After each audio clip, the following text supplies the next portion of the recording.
8 years ago, I was at the headquarters for the Washington Redskins to do a profile of the team's new head coach. One of the players walking off the practice field said he watched this program every week. Who was that political junkie? Here's our Power Player of the Week. What I do on a daily basis, I basically block and tackle. It's my job to build key alliances to help move the speaker's agenda forward. Derrick Dockery has been a staffer for House Speaker Paul Ryan for the last 2 years, working on everything from the tax bill to school choice. But when he uses football analogies, it's not just talk. Dockery was an offensive lineman in the NFL for 10 years. Which is tougher, politics or football? I was born to play football, and now I've been having to transition from the field to the hill. Obviously, it was a tough transition, but with the help of a great team around me, it's easy now.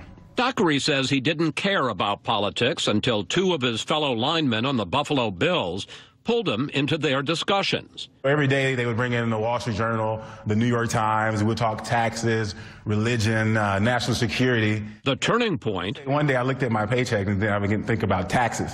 I was like, man, I pay a lot of taxes. During 2 stints on the Washington Redskins, Dockery made some contacts, which led to the next step. You're an NFL player, you're making some good money. Why did you decide you wanted to be an intern in the off-season?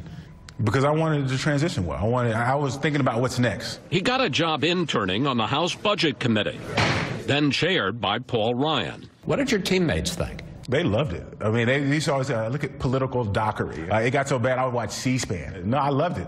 I couldn't get enough of it. So this is pretty cool. Dockery took us out on the speaker's balcony, looking down the National Mall, to reflect on his remarkable journey. I mean, you play at FedEx Field in front of like 80,000, 85,000 screaming fans.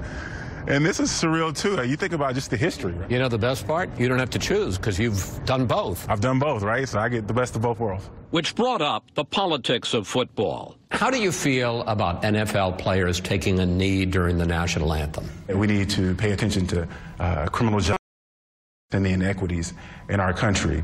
We should always strive for a more perfect union. But to me personally, I'm not comfortable using the anthem as a protest. Would you let your son play football? I would. If you ask my wife, she'll give you a different answer. But if it's up to me, I would.